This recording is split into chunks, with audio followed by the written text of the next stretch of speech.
छत्तीसगढ़ की फरसगांव पुलिस को साइबर अपराध के खिलाफ बड़ी सफलता मिली है। दिल्ली और उत्तर प्रदेश तक फैले अंतर्राज्यीय साइबर ठगी गिरोह का पर्दाफाश करते हुए पुलिस ने 7 शातिर आरोपियों को गिरफ्तार किया है। ये आरोपी बीमा क्लेम और स्टॉक एक्सचेंज में फंसी रकम दिलाने के नाम पर लोगों को अपने जाल में फंसाकर लाखों रुपए की ठगी करते थे। करीब 3 महीने की टेक्निकल जांच और 10 दिन तक दिल्ली में डेरा डालने के बाद फरसगांव पुलिस ने इस बड़े साइबर सिंडिकेट का खुलासा किया है। दरअसल फरसगांव थाना क्षेत्र के कोपरा बाजार पारा निवासी 57 वर्षीय शंकर लाल राणा को नवंबर 2025 में एक कॉल आया। कॉल करने वाले ने खुद को बीमा लोकपाल परिषद का एजेंट बताते हुए कहा कि बीएसई स्टॉक एक्सचेंज में उनके नाम से 71,72,000 रुपए की राशि लंबित है, जिसे कुछ प्रक्रिया पूरी तरह क्लेम किया जा सकता है। इसके बाद अलग अलग मोबाइल नंबरों से कई लोगों ने खुद को अधिकारी बताकर पीड़ित को भरोसे में लिया। फर्जी दस्तावेज भेजे गए और प्रोसेसिंग फीस, टैक्स व अन्य चार्ज के नाम पर अलग अलग खातों में पैसे जमा करवाए गए।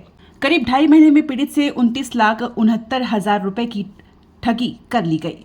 जांच में खुलासा हुआ कि यह पूरा गैंग बेहद शातिर तरीके से काम करता था। आरोपी दिल्ली के स्लम इलाकों से गरीब और जरूरतमंद लोगों को तलाशते थे। उनके आधार कार्ड में पता और मोबाइल नंबर बदलवाकर बैंक खाते खुलवाए जाते थे। फिर पासबुक, एटीएम कार्ड और सिम अपने कब्जे में रख लिए जाते थे। इन्हीं खातों को म्यूल अकाउंट बनाकर ठगी की रकम ट्रांसफर की जाती थी। इसके बाद अलग अलग एटीएम से तुरंत रकम निकाल ली जाती थी। मुख्य आरोपी लोगों का डेटा खरीदकर उन्हें कॉल करते थे और बीमा राशि मिलने का झांसा देकर ठगी को अंजाम देते थे। पुलिस के मुताबिक गिरोह का मास्टरमाइंड रजा हुसैन पहले भी साइबर अपराध के मामलों में जेल जा चुका है। गैंग के सदस्य पुलिस से बचने के लिए छोटे कीपैड मोबाइल और फर्जी सिम कार्ड का इस्तेमाल करते थे। कॉलिंग लोकेशन लगातार बदलते रहते थे ताकि पुलिस उन्हें ट्रैक ना कर सके। मामले की गंभीरता को देखते हुए पुलिस अधीक्षक पंकज चंद्रा और प्रभारी एसपी आकाश श्रीमाल के निर्देशन में विशेष टीम गठित की गई। एसडीओपी फरसगांव अभिनव उपाध्याय के नेतृत्व में टीम ने लगातार टेक्निकल एनालिसिस और बैंक डिटेल खंगाली। दिल्ली पहुंचने के बाद आरोपियों को पुलिस के आने की भनक लग गई थी, जिसके बाद सभी आरोपी अंडरग्राउंड हो गए।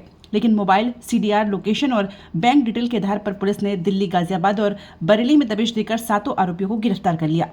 गिरफ्तार आरोपियों में इसरार अहमद, अखिल, शिवम गुप्ता, नितिन कुमार त्यागी, रजा हुसैन, तरुण कौशिक और प्रदीप बघेल शामिल है। फिलहाल पुलिस आरोपियों से पूछताछ कर पूरे नेटवर्क और अन्य राज्यों में हुई ठगी के मामलों की जांच कर रही है।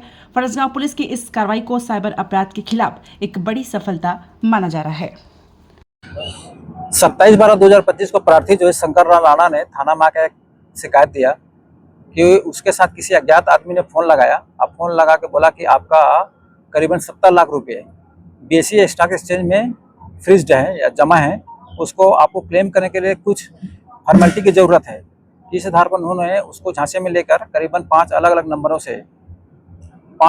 से उनको जो है कुछ डॉक्यूमेंट्स, फर्जी डॉक्यूमेंट्स भेजे। उन डॉक्यूमेंट के झांसे में आकर उन्होंने उनको करीबन जो है विभिन्न अकाउंट में 30 लाख रुपए जमा करवा लिए। इस प्रकार से उनके साथ ठगी किया गया। इस पर हमने एफआईआर किया। एफआईआर कराने के बाद श्री अभिनव उपाध्याय एसडीओपी फरसगांव के नेतृत्व में टीम बनाया। टीम ने विवेचना के विभिन्न तकनीकी एंगलों को एनालिसिस करते हुए इन्होंने आरोपियों की पहचान सुनिश्चित की है।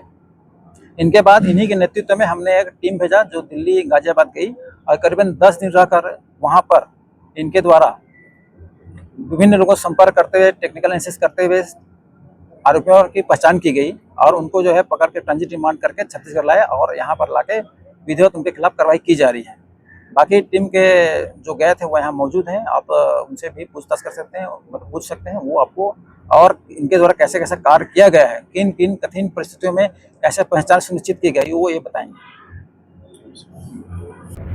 If you talk about this problem, the technical problem where we were dealing with, you just need to ask the customer to switch off the, even I would suggest you to anyone, like if you got any kind of problem in electronic device, you can switch it off and switch it on again. The problem will be resolved.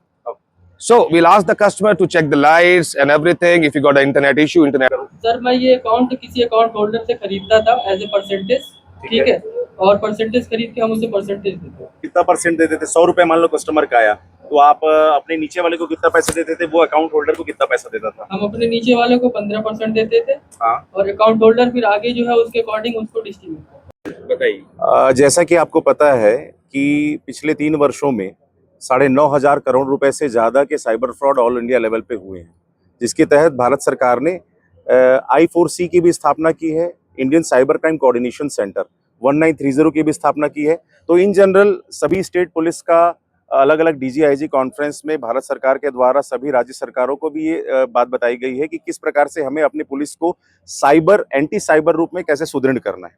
उसके तारतम्य में हमारे जिले के SP Shri Pankaj Chandra sir, आदरणीय प्रभारी SP Shri Akash ऋषिमाल sir, हमारे आदरणीय एडिशनल साहब, इन सभी का लगातार फोकस रहा है कि हम कुछ नए प्रकार के जो क्राइम है उसको रोकने के लिए हम क्या क्या चीज कर सकते हैं, उसको समझने के लिए अपने आप को और कैसे बेहतर तकनीकी रूप से हम बना सकते हैं। इस तारतम्य में हमारे पास एक अपॉर्चुनिटी आई जब एक हमारे प्रार्थी श्री शंकरलाल राणा जी के साथ जो है 30 लाख रुपए की ऑनलाइन साइबर ठगी हुई। तो सबसे पहले हमने उसके स्वरूप को समझा कि ये अपराध किस स्वरूप का है। आपको जानकर हैरानी होगी कि ये एक बहुत बड़ा ऑर्गेनाइज्ड नेटवर्क है जिसके बेस में है म्यूल सिम और म्यूल अकाउंट। म्यूल सिम और म्यूल अकाउंट, एक व्यक्ति अगर 200 रुपए 300 रुपए के लालच में आकर, कोई गरीब तबके का व्यक्ति, इसकी पहचान की जाती है इनके द्वारा, अपने एजेंटों के माध्यम से पहचान की जाती है। जैसे इस केस में मैं बताऊं तो संगम विहार जो क्षेत्र है वो एशिया का एक सबसे बड़ा स्लम एरिया है जो दिल्ली में साउथ दिल्ली में स्थित है। अब संगम विहार एरिया में लगभग 4 स्क्वायर किलोमीटर में 5 लाख लोग रहते हैं। आप उनकी डेंसिटी समझिए। वहां पर लोग ऑल ओवर इंडिया से आते हैं।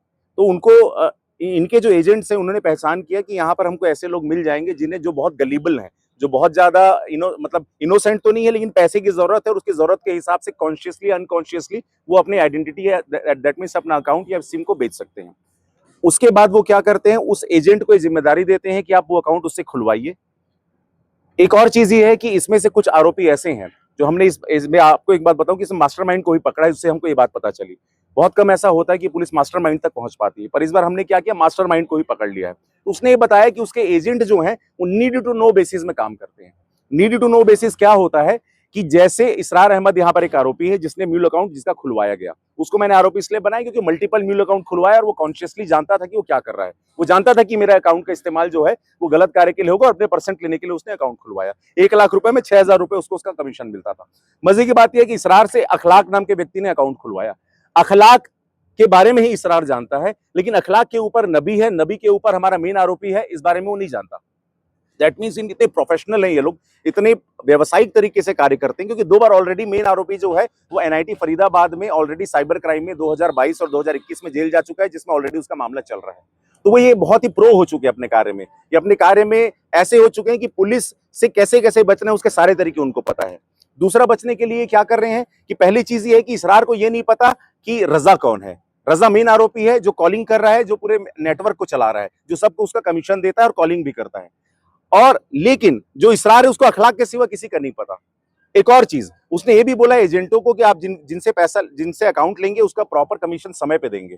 जैसे ही अकाउंट में पैसे आए, प्रार्थी ने पैसे डाले, उनको फोन में चला जाता है कि आप पैसे निकालिए। 1 दिन के अंदर विभिन्न ATMों से सारे पैसे वो निकाल लेते हैं और उस व्यक्ति का 3 से 6%, जितने लेयर ज्यादा रहेंगे परसेंट कम रहेगा, जितने लेयर कम रहेंगे परसेंट ज्यादा रहेगा। तो एक अकाउंट का सामान्यतः 15 से 25% रुपए दिया जाता है। अर्थात प्रार्थी के द्वारा अगर डाले गए 100 रुपए तो 100 रुपए में 15 से 25 रुपए जो अकाउंट आपको प्रोवाइड करेगा वो बंदा उसको आपको देना पड़ेगा और बाकी 75 से 85 रुपए आपके पास रहेंगे अगर आप मेन आरोपी हैं तो यहाँ पर भी मेन आरोपी ने यही किया, संगम विहार को चूज किया। और उसने एक और इंटरेस्टिंग बात बताई कि क्या करते हैं कि उनको एडवांस भी देते हैं। 50,000 रुपए एडवांस दे दिए। उसके बाद उस व्यक्ति को जिसका कोई काम है नहीं उसको बोला कि बेटा तू काम कर, अकाउंट खुलवाते जा। तो किसी व्यक्ति को पकड़ेगा वो जयपुर ले जाएगा, किसी व्यक्ति को पकड़े कलकत्ता ले जाएगा, ऐसी भीड़ भाड़ वाली जगह में ले जाएगा। वहां पर एक फर्जी वो रेंट पेपर बनवाएंगे, रेंट एग्रीमेंट। वहां सिर्फ उनको 15 दिन रहना है। रेंट एग्रीमेंट बनवा के सबसे पहले आधार कार्ड में रेंट एग्रीमेंट के बेसिस में एड्रेस चेंज करेंगे, आधार कार्ड में लिंक्ड मोबाइल नंबर चेंज करेंगे, क्योंकि उस मोबाइल नंबर से वो फिर अकाउंट खुलवाएंगे। अब वो अकाउंट एक साथ जाके 10 दिन के अंदर वो कम से कम 10 बैंक्स में अकाउंट खुलवाते हैं। वो रहेंगे म्यूल अकाउंट। उन सभी अकाउंट को खुलवा के 15 दिन के अंदर वो मान लीजिए पूना गए हैं, मान लीजिए हैदराबाद गए हैं, मान लीजिए मुंबई गए हैं, वहां से वापस अपनी जगह आ गए और फिर अपना एड्रेस चेंज करा लिए। तो क्योंकि उनको ये पता है कि पुलिस कहाँ जाएगी, जिस अकाउंट में पैसा डाला है उस अकाउंट की जानकारी मंगाएगी, KYC मंगवाएगी। KYC में पुलिस को क्या दिखेगा, एड्रेस दिखेगा और पुलिस पागलों की तरह उस फेक एड्रेस के पीछे पड़ी रहेगी और वो कुछ भी नहीं मिलेगा। तो आप इनका नेटवर्क समझिए कि इनको पकड़ना लगभग असंभव है, क्योंकि ये छोटे फोन ऑपरेट करते हैं। छोटे फोन जो है नोकिया 1100 के लेवल के फोन है, इनके इंटेल का फोन होता है, सैमसंग का सैमसंग गुरु होता है, क्योंकि इनको पता है कि पुलिस जो है छोटे फोन से अगर सिम डालेंगे तो C टाइप लोकेशन बताएगा। पुलिस 1 लाख की आबादी है 4 किलोमीटर स्क्वायर एरिया में, तो पुलिस कभी भी हमको नहीं खोज पाएगी, क्योंकि साइबर फ्रॉड में सबसे बड़ी चीज ये है कि हम उनको आइडेंटिफाई ही नहीं कर पाते। पहला चैलेंज उनका आइडेंटिफिकेशन एक्यूज्ड का, जो बिल्कुल नहीं हो पाता। हमने क्या किया, हमने इस बार बहुत ही सिस्टमेटिकली, बहुत पेशेंस के साथ कार्य किया। हमने स्टेप बाय स्टेप पहचाना कि ये म्यूल सिम है, पहचाना कि म्यूल अकाउंट है, लेकिन हमने देखा कि इसमें रिपीटेशन हो रहा है। उसके हिसाब से हमने तकनीक एनालिसिस लगभग 2.5 महीने तक लगातार, आपको जान के यकीन होगा कि हमारे स्वयं एडिशनल साहब भी एक हमने व्हाट्सएप ग्रुप बनाया है, उस व्हाट्सएप ग्रुप के टोटल डॉक्यूमेंट्स है 1450। कोंडागांव पुलिस ने, फरसगांव पुलिस ने 1450 डॉक्यूमेंट्स को एनालाइज किया है। 1450 डॉक्यूमेंट एनालाइज करके हम एक नतीजे पर पहुंचे कि हमको ग्राउंड में अब वर्क कर सकते हैं, अब हम कुछ लोगों को पकड़ सकते हैं जिनसे पूछकर हमें आगे की जानकारी प्राप्त होगी। ऐसा समझकर फिर साहब ने मुझे जिम्मेदारी दी, सभी सीनियर्स ने, कि आप जाकर स्वयं भी लीड कीजिए, क्योंकि मामला इंटर स्टेट लेवल का है, जिसमें डिफरेंट लेवल पे, ऑर्गेनाइजेशनल लेवल पे हमको कोऑर्डिनेशन की आवश्यकता होगी। तो हमने वो कोऑर्डिनेट कर, मैंने लीड करने का मुझे मौका मिला और वहां पर जाके हमने म्यूल 1 लेयर को पकड़ा। 3 दिन के अंदर हमने लगभग 3 आरोपी को आइडेंटिफाई किया, म्यूल सिम और म्यूल लेयर को, जिसका नाम है इसरार अहमद, अखलाक अंसारी जो उसका बेटा है। ये बाप बेटा मल्टीपल अकाउंट खोलते थे, ये खाई खेड़ा के रहने वाले हैं, वेस्टर्न यूपी के। ये वहां से आकर यहाँ पर सिर्फ अलग अलग पता बदलकर, सिर्फ उनका काम ही यही था कि कमीशन लेने के लिए अलग अलग अकाउंट खोलते रहे। इसके साथ ऑल इंडिया लेवल पे भी कई अपराधों में संलिप्त रहे हैं, जहां उन्होंने अकाउंट प्रोवाइड किया है।